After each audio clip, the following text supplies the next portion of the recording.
깊은 산골 마을, 안개가 자욱이 깔린 새벽녘이었습니다. 초가집 한 채가 외롭게 서 있는 그곳에서 한 총각이 벌써 밭으로 나가고 있었지요. 바로 한도균이라는 25 청년이었습니다. 도균의 집안은 대대로 이 산골에서 농사를 지으며 살아온 미천한 농부였습니다. 할아버지 때부터 이어져 온 면마지기 밭과 낡은 초가집이 전부인 가난한 살림이었지요. 아버지가 일찍 세상을 떠나신 후로는 홀어머니와 단둘이서 근근히 연명해 오고 있었습니다. 어머니 박씨 마님께서는 남편을 잃은 슬픔과 가난한 살림살이에 지쳐 날로 쇠약해져만 가셨습니다.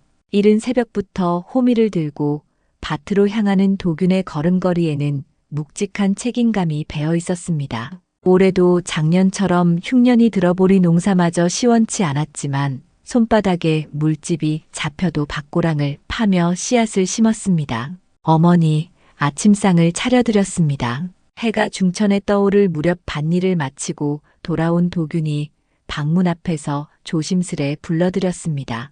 도균아, 너는 먹었느냐? 예, 어머니. 먼저 드십시오. 사실 도균은 아침상에 올릴 쌀이 모자라 자신의 몫을 덜어내어 어머니께만 드린 것이었습니다. 하지만 그런 내색은 전혀 하지 않았지요. 박씨 마님께서는 아들의 속마음을 모르지 않으셨지만 차마 말씀하지 못하고 눈물만 삼키셨습니다. 우리 도균이가 이렇게 효성이 지극하니 하늘이 반드시 복을 내려주실 것이다. 이웃집 김진사댁 종놈 칠복이가 우물가에서 도균을 마주치며 말했습니다. 무슨 복을 바라겠습니까? 그저 어머니께서 편안하시기만 하면 족하지요.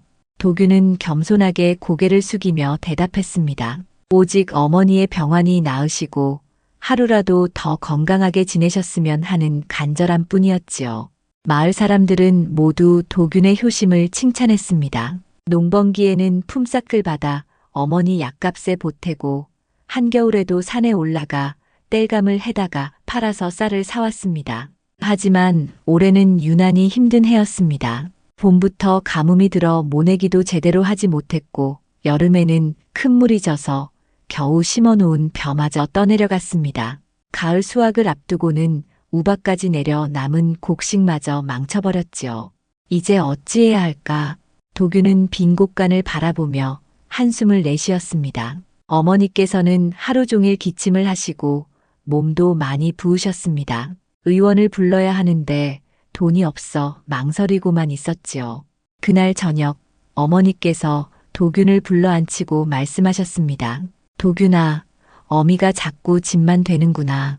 어머니, 무슨 말씀을 하십니까? 내가 혼인을 해야 할 나이인데 어미 때문에 총각으로만 지내고 있으니. 도균은 어머니의 손을 꼭 잡고 고개를 저었습니다. 어머니 계시는데 무슨 혼인 말씀입니까? 어머니께서 건강해지실 때까지는 생각도 하지 않겠습니다. 이 못난 어미가 언제까지 내 발목을 잡고 있을 것이냐.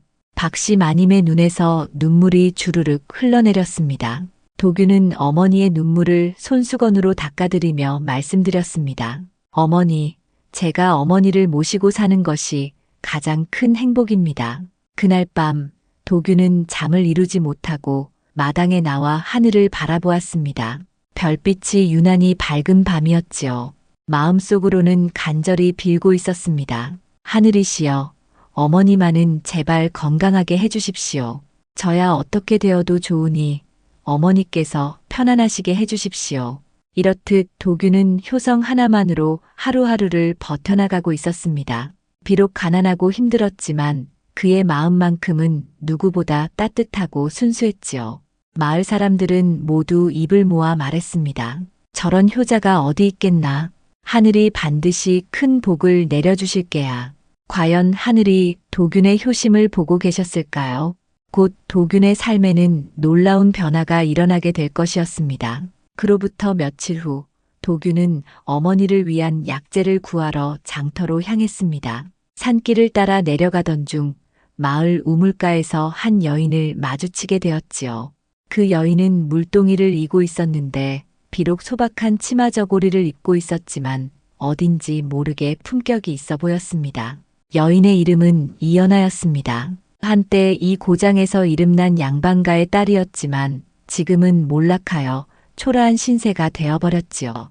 아버지 이문수 영감께서는 젊은 시절 과거에 급제하여 한양에서 벼슬을 하셨던 분이었습니다. 하지만 간신들의 모함으로 관직에서 쫓겨나 고향으로 돌아오신 후 오랜 병환에 시달리고 계셨습니다. 연하는 아버지의 병수발을 위해 혼인도 하지 않고 지내왔습니다. 집안의 재산은 아버지의 약값과 생활비로 모두 떨어져 나갔고 이제는 직접 물을 길어다가 빨래를 하며 근근히 살림을 꾸려가고 있었습니다.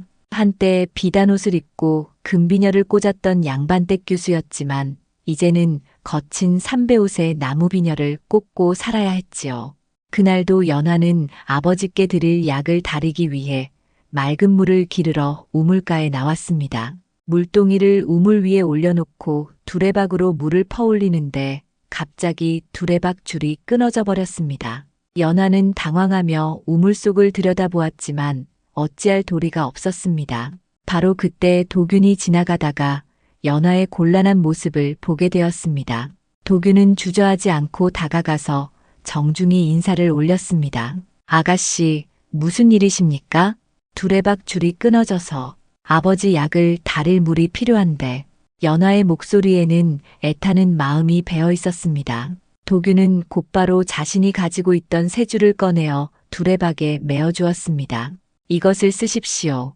고맙습니다. 하지만 이렇게 귀한 것을. 아닙니다. 별것 아닌 것을 가지고 그러십니까? 도균은 연하를 위해 물을 길어 올려주었습니다. 연하는 그런 도균의 모습을 보며 마음 깊은 곳에서 무언가 따뜻한 감정이 일어나는 것을 느꼈습니다. 이렇게 아무 조건 없이 도움을 주는 사람을 만난 것이 얼마만인지 모를 일이었지요. 댁은 어느 마을 분이십니까? 저는 저 위쪽 산골에 어머니와 함께 살고 있습니다. 그러시군요. 저도 이 근처에 아버지와 함께 살고 있습니다. 짧은 대화였지만 두 사람은 서로에게 묘한 동질감을 느꼈습니다. 모두 병든 부모를 모시며 어려운 생활을 하고 있다는 공통점이 있었기 때문이지요. 연하는 물을 길어서 집으로 돌아갔습니다. 아버지 이문수 영감께서는 방 안에서 기침을 하고 계셨는데 얼굴빛이 많이 나빠 보였습니다. 아버지, 약을 다려드리겠습니다. 연하야, 내가 너무 고생한다. 이 못난 아비 때문에. 아버지, 그런 말씀 마십시오. 저는 괜찮습니다.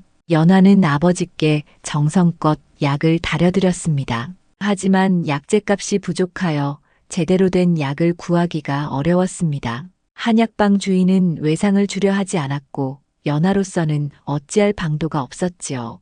그 후로 며칠 동안 도균과 연하는 우물가에서 자주 마주치게 되었습니다. 처음에는 단순한 인사만 나누었지만 점차 서로의 사정을 알게 되었지요. 도균은 연하가 몰락한 양반가의 딸이라는 것을 알았고 연하는 도균이 효성이 지극한 농부의 아들이라는 것을 알게 되었습니다. 요즘 아버지 병환은 어떠십니까? 좀 나아지신 것 같기도 하고 하지만 약값이 워낙. 연하의 말끝이 흐려졌습니다. 도균은 그런 연하의 마음을 충분히 이해할 수 있었습니다. 자신도 같은 처지였기 때문이지요.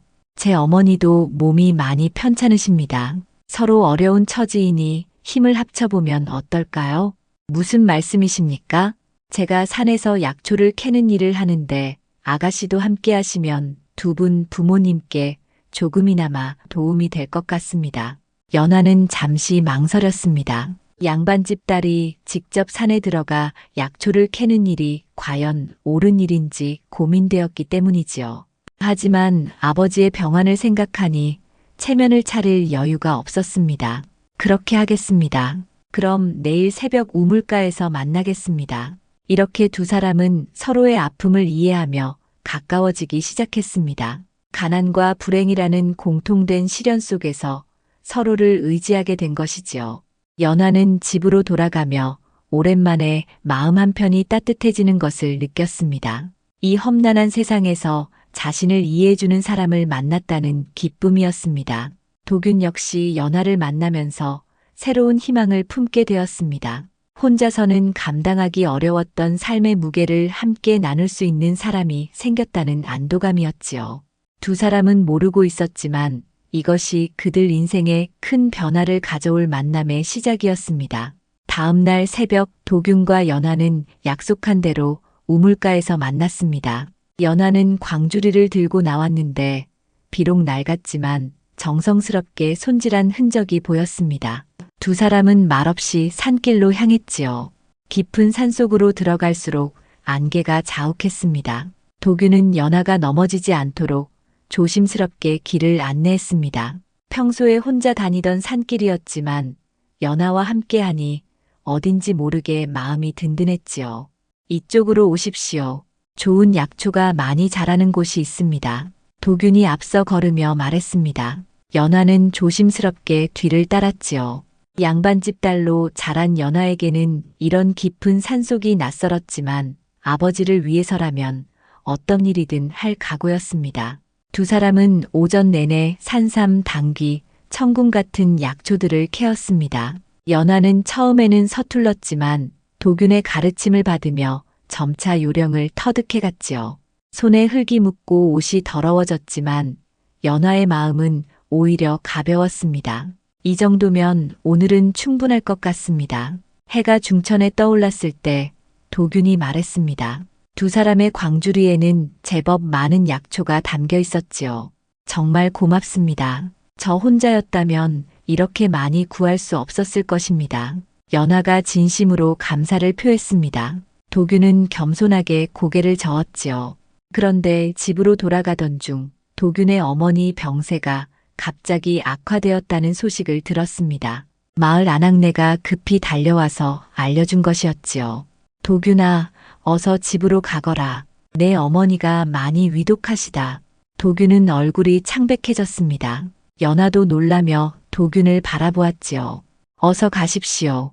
저는 괜찮습니다. 아니, 함께 가겠습니다. 제가 도울 일이 있을지 모릅니다.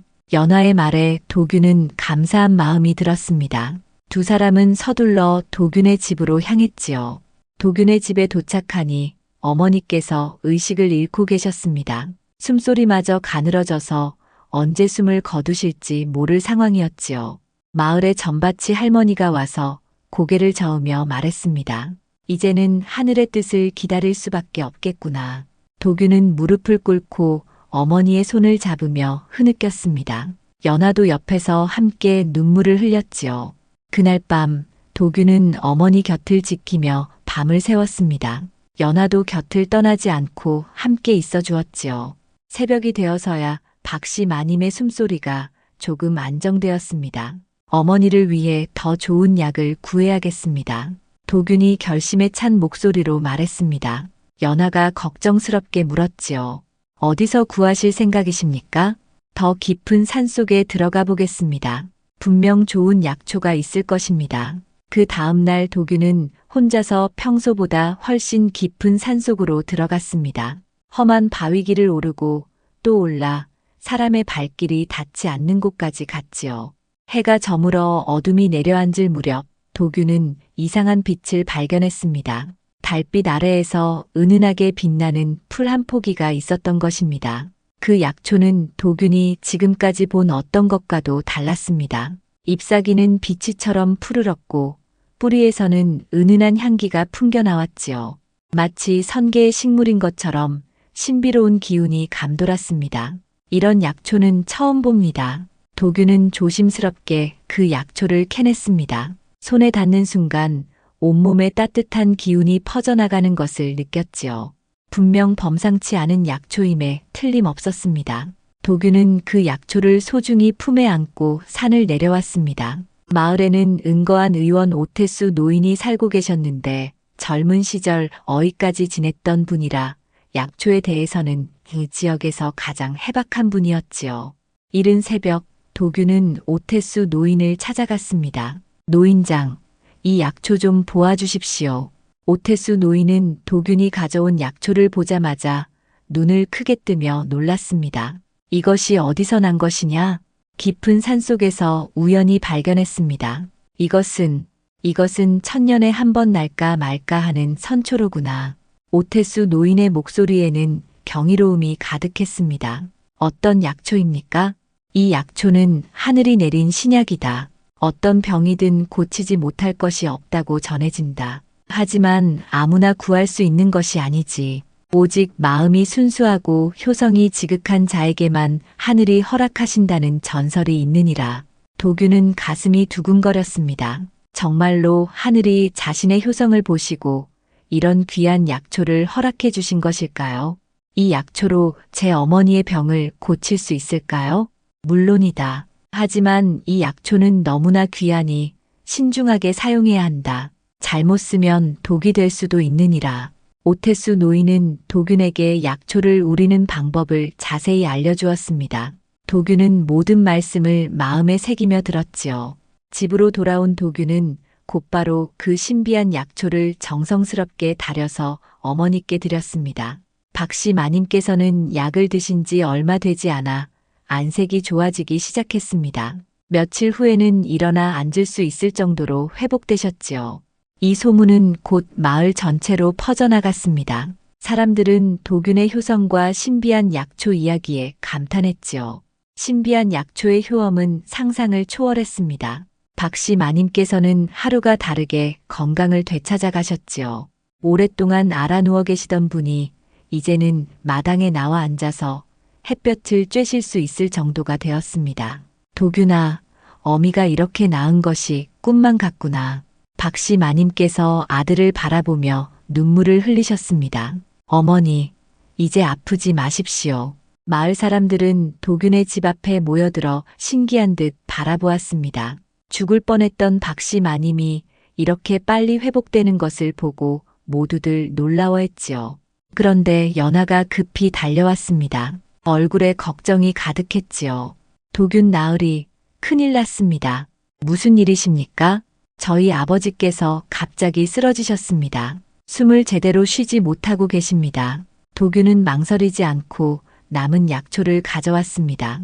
이것을 드려보십시오. 도균이 연하에게 귀한 약초 한 뿌리를 건넸습니다. 연하는 깜짝 놀랐지요.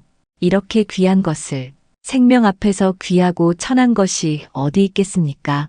두 사람은 서둘러 연하의 집으로 갔습니다. 이문수 영감께서는 정말로 위독한 상태였지요.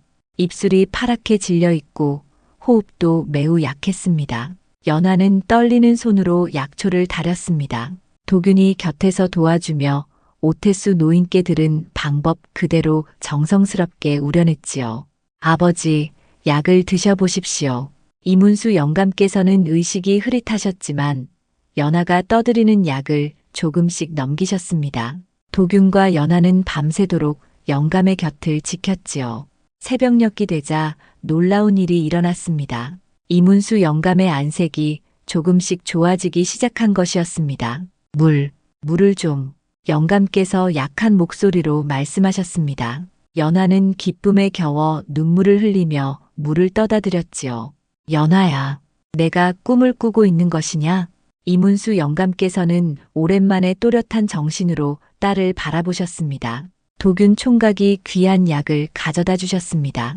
연하가 설명해 드리자 이문수 영감께서는 도균을 향해 고개를 숙이셨습니다. 이 늙은이가 총각에게 큰 은혜를 입었구나. 영감님, 그런 말씀 마십시오. 저희는 서로 도우며 살아가는 것이 마땅하지 않겠습니까? 며칠이 지나자 이문수 영감께서는 완전히 회복되셨습니다. 오랫동안 병상에 누워 계시던 분이 이제는 마당을 걸어 다니실 수 있게 되었지요. 연하야, 참 좋은 사람을 만났구나. 이문수 영감께서 딸에게 말씀하셨습니다. 예, 아버지. 도균 나으리는 정말 좋은 분입니다. 그 총각의 인품을 보니 분명 큰 복을 받을 사람이다. 연하는 아버지의 말씀에 얼굴이 빨개졌습니다. 마음속 깊은 곳에서는 이미 도균에 대한 특별한 감정이 자라나고 있었기 때문이지요. 한편 마을에서는 도균에 대한 이야기가 날마다 커져갔습니다. 죽어가던 두 사람을 모두 살린 신비한 약초 이야기는 이웃 마을까지 퍼져나갔지요. 도균이는 정말 하늘이 점지해준 효자다. 그 약초는 분명 선약이 틀림없다. 사람들은 도균을 보면 절을 하며 존경의 마음을 표했습니다. 하지만 도균은 여전히 겸손했지요. 어느 날 오태수 노인이 도균을 찾아왔습니다. 총각, 참 잘했다. 약초를 나누어 쓴 일 말이야. 노인장께서 신중하게 쓰라고 하셨는데 생명을 구하는 일에 무엇이 아깝겠느냐. 총각의 마음이 바로 그 약초가 지닌 진정한 힘이야.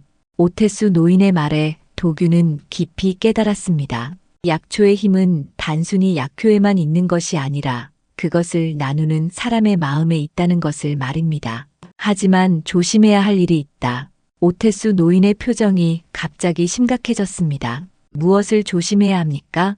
이런 소문이 퍼지면 탐욕스러운 자들이 나타날 것이다. 노인의 경고는 예언처럼 들렸습니다.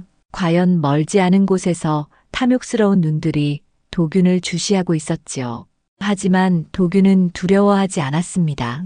자신이 옳은 일을 하고 있다는 믿음이 있었기 때문입니다. 연하와 함께 부모님을 모시며 어려운 이웃들을 도우며 살아가는 것이 자신의 길이라고 생각했지요. 마을 사람들은 도균과 연하를 보며 말했습니다. 저 두 사람은 천생연분이구나. 효성과 정성이 저렇게 깊은 사람들이니 분명 하늘이 맺어주신 인연이다. 오태수 노인의 경고가 현실이 되는 것은 그리 오래 걸리지 않았습니다. 도균의 신비한 약초 이야기가 이웃 고을까지 퍼져나가자 마침내 그 소문이 고을 사또의 귀에까지 들어가게 되었지요. 이 고을의 사또 정만식은 탐욕스럽기로 소문난 인물이었습니다. 백성들의 고혈을 짜내어 자신의 주머니를 채우는 일에만 혈안이 되어 있었지요. 권세를 이용해 온갖 진귀한 보물들을 모으는 것이 그의 취미였습니다. 정만식의 사랑채에서는 연일 잔치가 벌어졌습니다. 아첨꾼들과 간신배들이 모여 술을 마시며 백성들을 수탈할 방법을 의논하곤 했지요. 그런 어느 날 한 아전이 급히 달려와 보고를 올렸습니다. 사또님, 큰 소식이 있사옵니다. 무슨 일이냐? 정만식이 술잔을 내려놓으며 물었습니다. 산골 마을에 신비한 약초를 가진 농부가 있다고 합니다.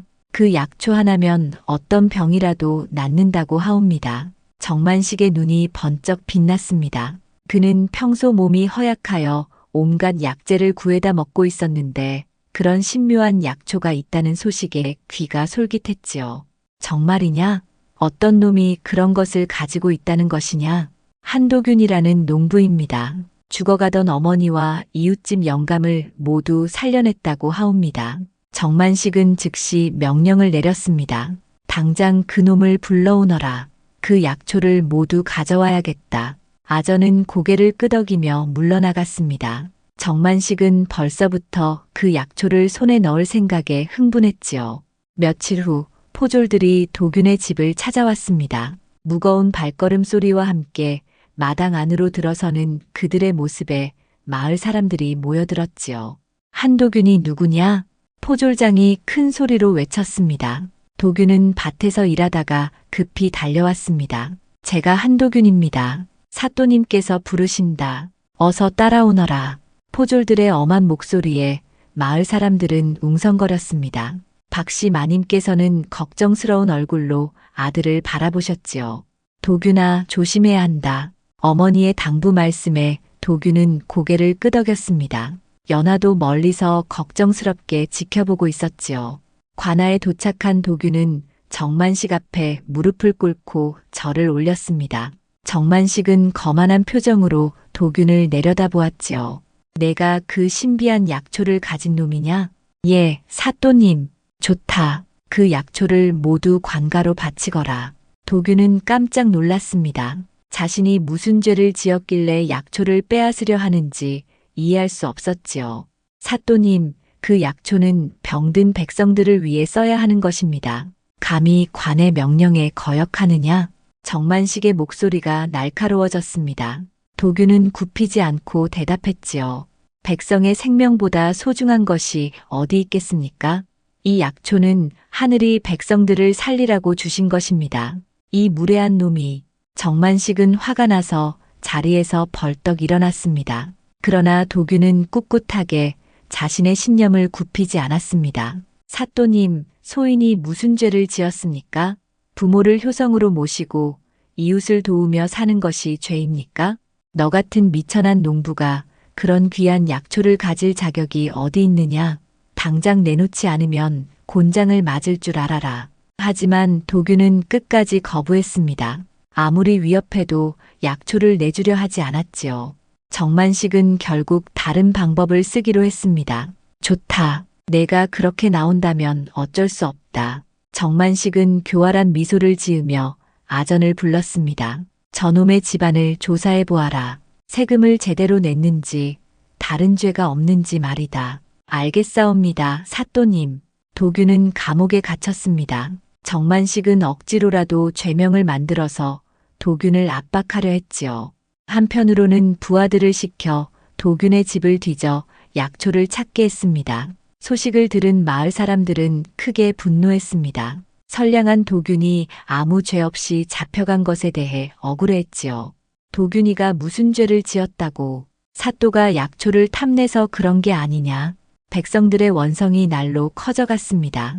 연하는 오태수 노인을 찾아가 도움을 청했습니다. 노인장, 도균이가 잡혀갔습니다. 어떻게 하면 좋을까요? 내가 예상한 일이구나. 탐욕스러운 자들이 결국 나타났다. 오태수 노인은 깊은 한숨을 쉬었습니다.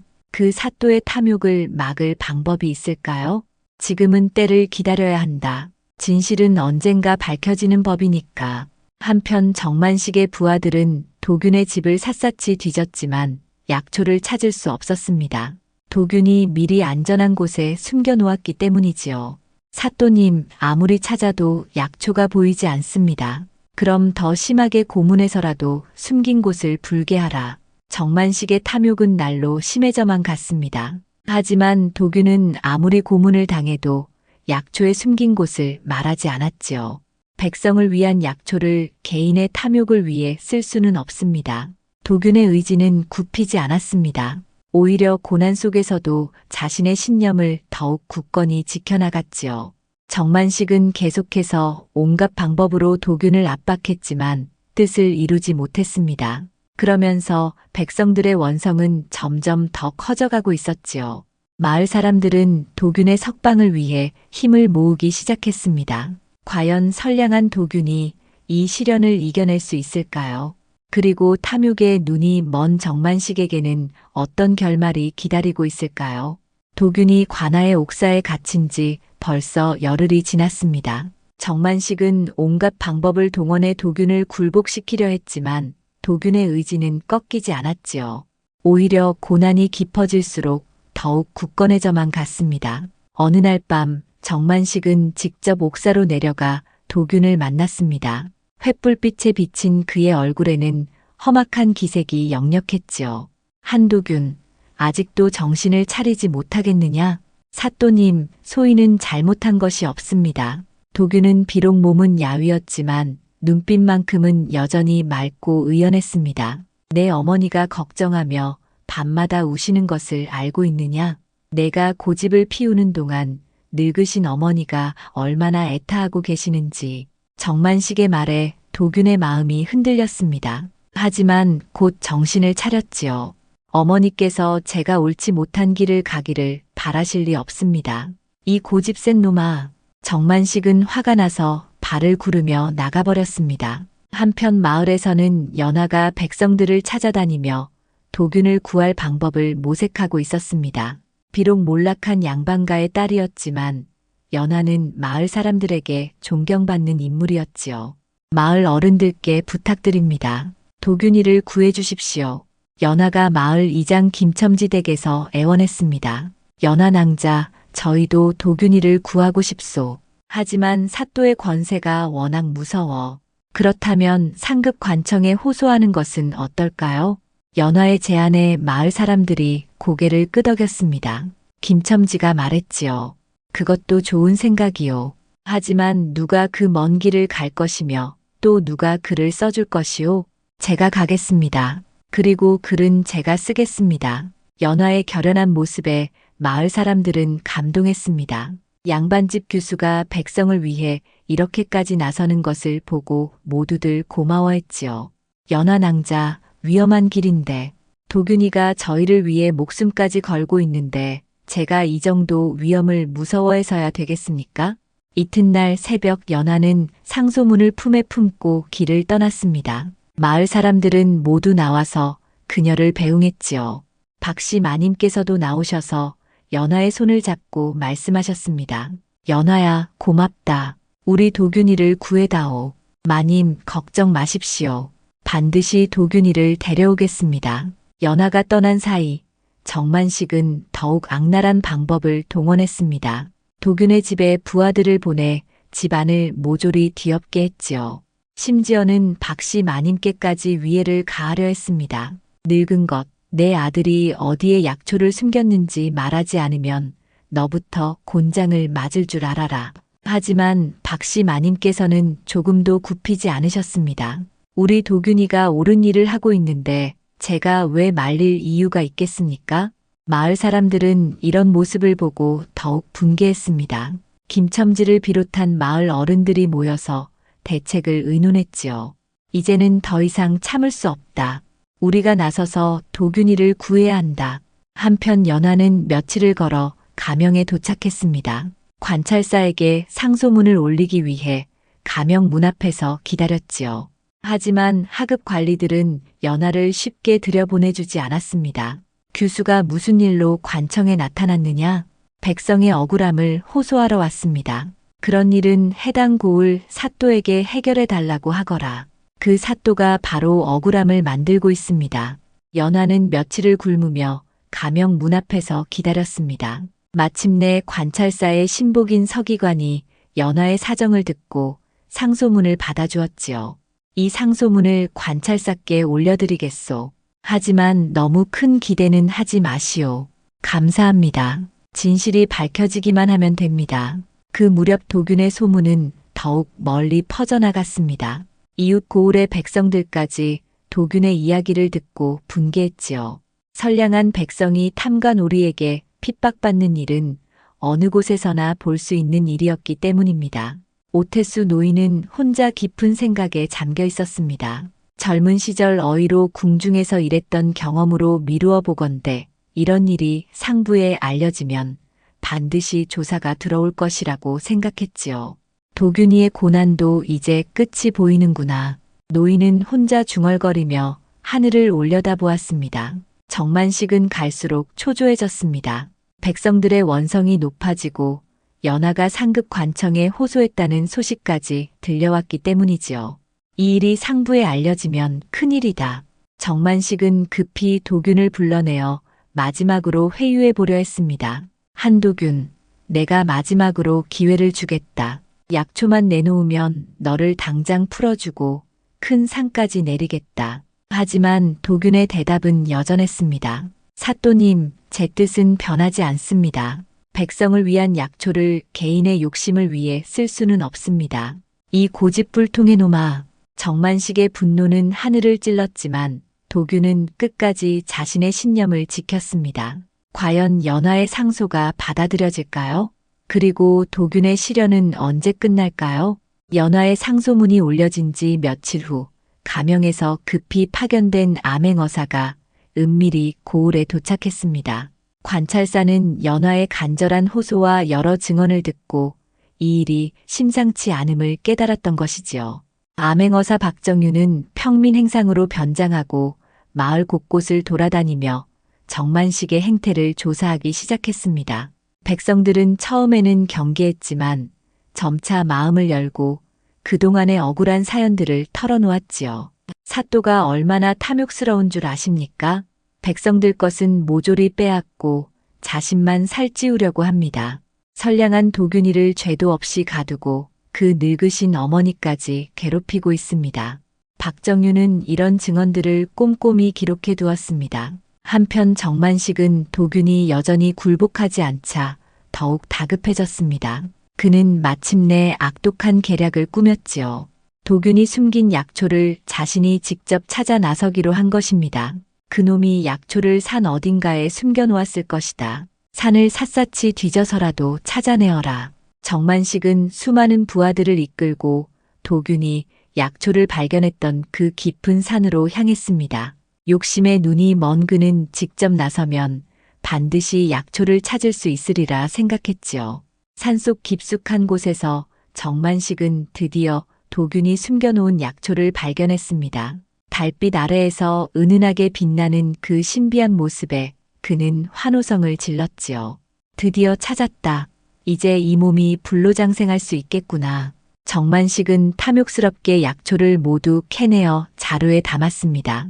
그리고는 산을 내려가며 벌써 그 약초로 무엇을 할 것인지 계획을 세우고 있었지요. 관아로 돌아온 정만식은 기다렸다는 듯이 약초를 우기기 시작했습니다. 하지만 이상한 일이 벌어졌습니다. 오태수 노인이 도균에게 가르쳐준 방법과 달리 제멋대로 우긴 약초는 독한 냄새를 풍기기 시작한 것이지요. 이상하다. 왜 이런 냄새가 나는 것이냐? 하지만 정만식은 욕심을 이기지 못하고 그 약을 들이켰습니다. 그 순간부터 그의 몸에 이상한 변화가 일어나기 시작했지요.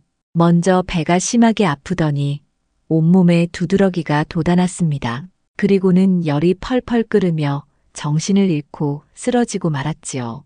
사또님, 사또님, 아전들이 부축해서 정만식을 침실로 옮겼지만 그의 상태는 점점 악화되어만 갔습니다.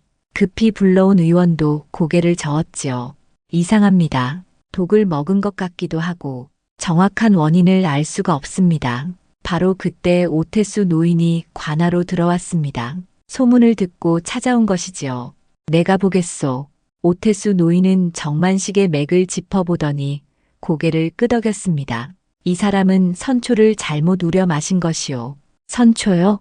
그렇소. 선초는 마음이 순수하고 욕심이 없는 자만 먹을 수 있는 약초요.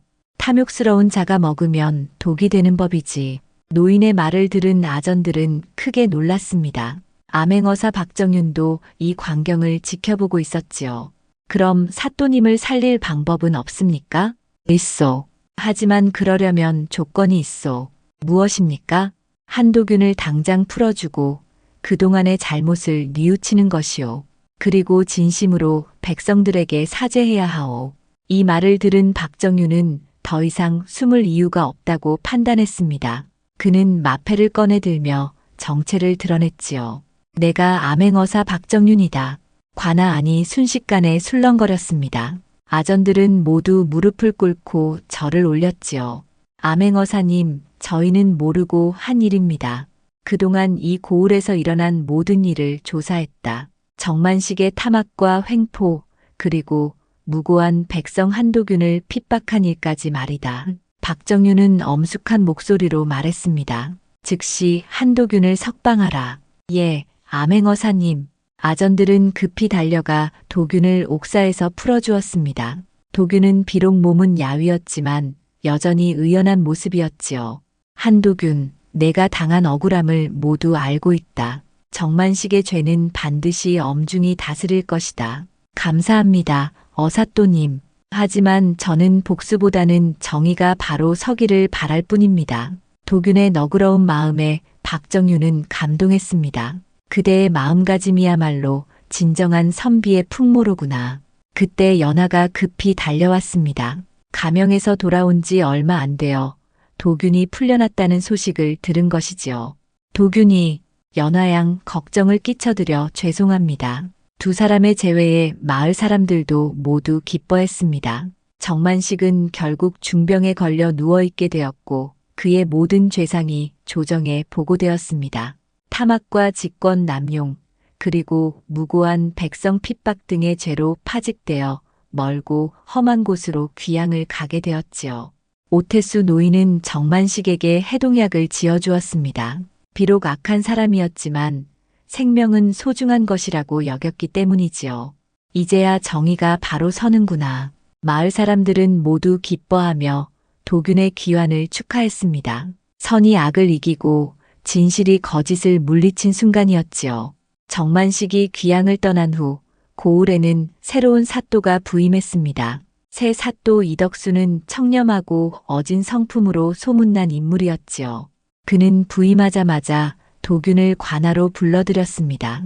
한도균, 내가 바로 그 유명한 효자로구나.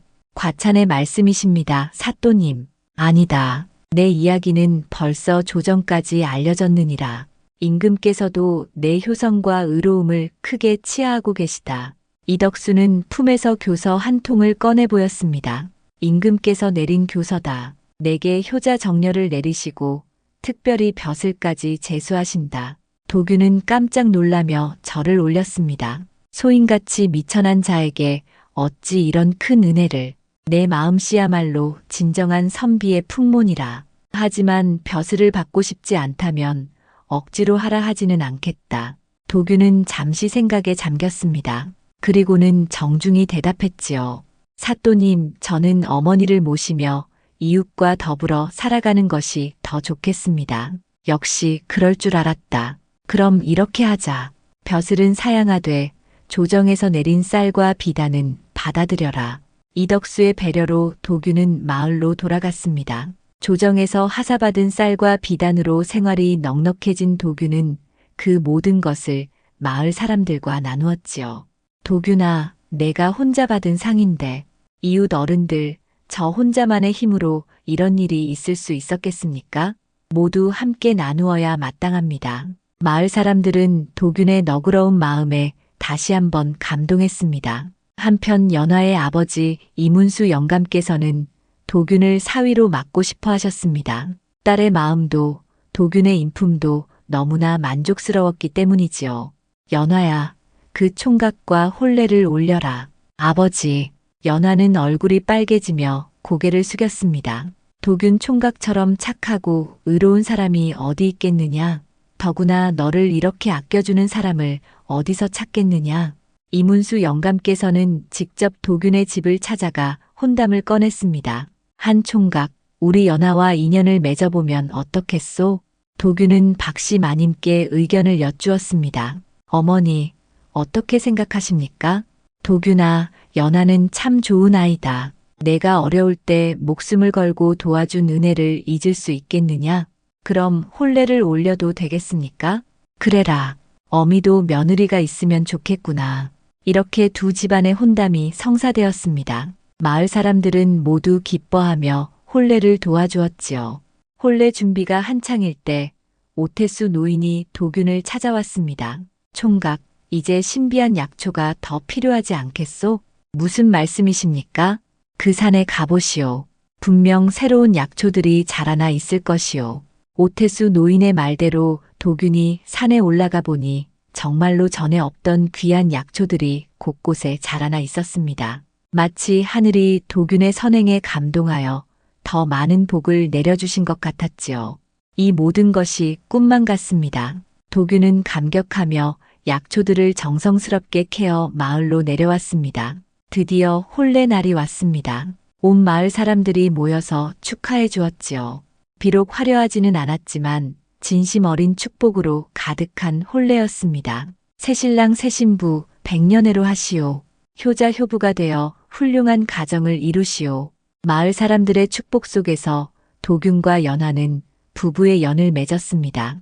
혼례 후 도균은 연하와 함께 약초로 마을 사람들을 치료해주는 일을 계속했습니다. 멀리서도 소문을 듣고 찾아오는 환자들이 많았지만 도균은 한 사람도 거절하지 않았지요. 도균 서방, 약값을 얼마나 받으실까요? 돈을 받을 필요 없습니다. 그저 건강해지시면 됩니다. 도균의 명성은 날로 높아져 갔습니다. 하지만 그는 교만하지 않고 늘 겸손한 마음을 잃지 않았지요. 연하도 현명한 아내가 되어 시어머니를 정성껏게 모셨습니다. 박씨 마님께서는 착한 며느리를 얻어 마음이 더없이 흐뭇하셨지요. 연하야, 내가 와서 이 집이 더욱 화목해졌구나. 어머님, 도균이와 함께 평생 효도하겠습니다. 이렇게 도균의 집안은 3대가 화목하게 지내며 마을의 모범이 되었습니다. 세월이 흘러 도균과 연하 사이에는 총명한 아들까지 태어났습니다. 아이는 아버지를 닮아 어려서부터 효성이 지극했고 이웃을 사랑하는 마음이 깊었지요. 우리 손자도 참 착하구나.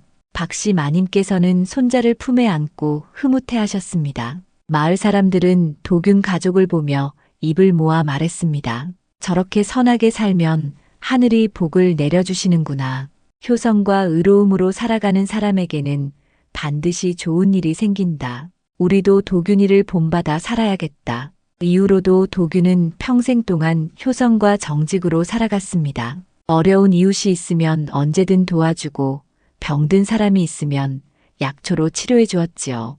그의 선행은 끝이 없었고 그에 따른 복도 끊이지 않았습니다. 박씨 마님께서는 아들의 효성 덕분에 천수를 다하고 편안히 돌아가셨고 도균과 연화는 오래도록 행복하게 살았습니다. 그들의 아들도 아버지의 뜻을 이어받아 훌륭한 사람이 되었지요. 이 이야기는 오늘날까지도 사람들 사이에 전해지며 선한 마음으로 살면 반드시 복을 받는다는 교훈을 주고 있습니다. 효성과 의로움 그리고 이웃을 사랑하는 마음이야말로 가장 큰 복의 근원이라는 것을 보여주는 아름다운 이야기였습니다.